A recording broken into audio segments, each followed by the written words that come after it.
दोस्तों आज इस वीडियो में हम बात करने वाले हैं ऐसी सुपर टेक्नोलॉजी के बारे में जो अभी तक बनी तो नहीं है, पर अगर हम इन टेक्नोलॉजी को बना लेते हैं तो हम ह्यूमंस के लिए ये एक वरदान साबित हो सकती है। जो बिग प्रॉब्लम आज हम फेस कर रहे हैं उनमें से मैक्सिमम को ये सोल्व कर सकती है। हो सकता है कि इन टेक्नोलॉजी को हम इस पीढ़ी में ना देख सके, पर आने वाले अगले 100 या 150 सालों में ये टेक्नोलॉजी पूरी तरह से बन सकती है, जो बहुत ही जरूरी है हमारी अर्थ के लिए। तो दोस्तों इस वीडियो में हम बात करने वाले हैं space based solar power system की। आज हमारी सभी मशीन्स इलेक्ट्रिसिटी से चलती है। इलेक्ट्रिसिटी के बिना हम इनको ऑपरेट नहीं कर सकते हैं। हमारी मैक्सिमम इलेक्ट्रिसिटी की कंजप्शन पूरी होती है कोल बेस्ड पावर प्लांट से, यानी जिन पावर प्लांट्स में कोयले को जलाकर बिजली बनाई जाती है। इन्हीं प्लांटों से दुनिया की मैक्सिमम बिजली बनाई जाती है।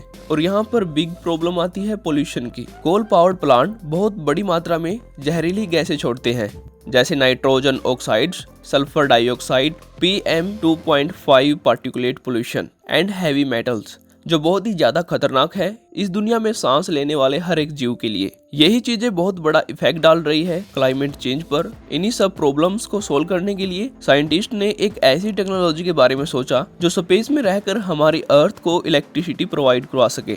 इस टेक्नोलॉजी का नाम है स्पेस बेस्ड सोलर पावर। ये एक ऐसी टेक्नोलॉजी है जो स्पेस में कलेक्ट करती है सन की एनर्जी को और वायरलेसली ट्रांसमिट कर देती है अर्थ पर। यह एक क्लीनेस्ट सोर्स है रिन्यूएबल एनर्जी का। जितनी इलेक्ट्रिसिटी की दुनिया में जरूरत होती है उससे कई गुना ज्यादा ये प्रोवाइड करवा सकती है। इस टेक्नोलॉजी में स्पेस में सोलर पैनल लॉन्च किए जाएंगे और यह सन की एनर्जी को कलेक्ट करके डायरेक्ट ट्रांसमिट करेंगे अर्थ पर माइक्रोवेव और लेजर की फॉर्म में।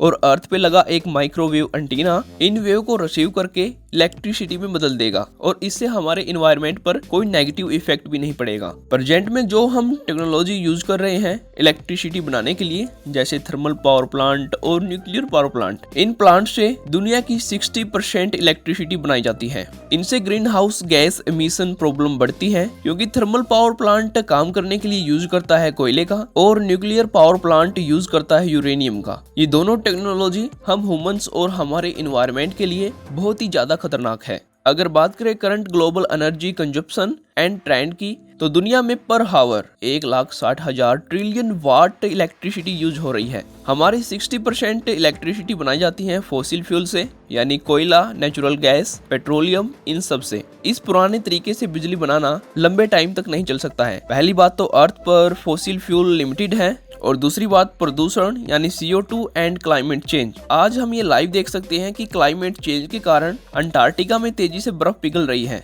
हमने जल्द ही इलेक्ट्रिसिटी बनाने का कोई और बेस्ट तरीका नहीं खोजा तो हम अर्थ पर लंबे समय तक नहीं टिक पाएंगे। 2050 तक दुनिया की पॉपुलेशन 9.7 बिलियन पहुंच जाएगी और इससे बिजली की डिमांड 50% बढ़ने वाली है। पर यहाँ एक बात ये भी आती है कि स्पेस बेस्ड सोलर पावर ही क्यों, यानी क्यों ना हम ऐसा सिस्टम अर्थ पर ही बना ले। सोलर पैनल यहाँ पर भी काम कर सकते हैं, तो इनको हमें स्पेस में लॉन्च करने की क्यों जरूरत है। स्पेस बेस्ड सोलर पावर 40 गुना ज्यादा एनर्जी जनरेट कर सकते हैं एक अर्थ पर लगे सोलर पैनल से, क्योंकि अर्थ पर जब रात होती है तो अर्थ बेस्ड सोलर पावर रात को ना के बराबर ही एनर्जी जनरेट करते हैं। But space based solar power में ऐसा नहीं है। हम इन सैटेलाइट्स को स्पेस में एक ऐसे ऑर्बिट में प्लेस कर सकते हैं जहां रात ना होती हो, यानी सन के बिल्कुल फ्रंट में, और कंटिन्यू सन की एनर्जी इन पैनल पर पड़ती रहेगी। तो हम कई गुना ज्यादा इलेक्ट्रिसिटी जनरेट कर पाएंगे एक अर्थ पर लगे सोलर पैनल सिस्टम से। तो दोस्तों स्पेस बेस्ड सोलर पावर इसलिए इतनी जरूरी है भविष्य के लिए। पर क्यों ना हम आज से ही ये टेक्नोलॉजी बनाना शुरू कर दें, या फिर अभी तक ये बनाई क्यों नहीं गई। तो दोस्तों यहाँ पर हमको कुछ प्रॉब्लम्स फेस करनी पड़ रही हैं, क्योंकि ये एक एडवांस टेक्नोलॉजी है।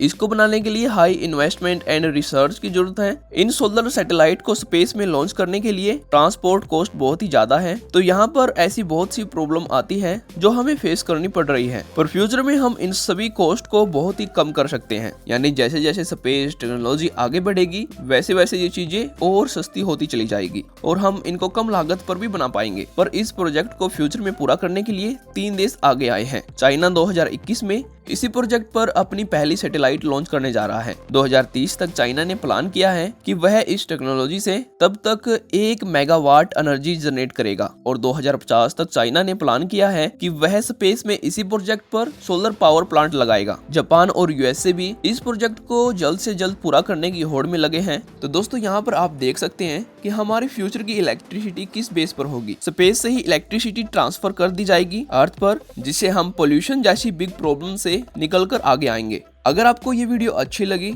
या इस वीडियो से आपको कुछ सीखने को मिला तो वीडियो को लाइक करना। तो थैंक्स फॉर वॉचिंग।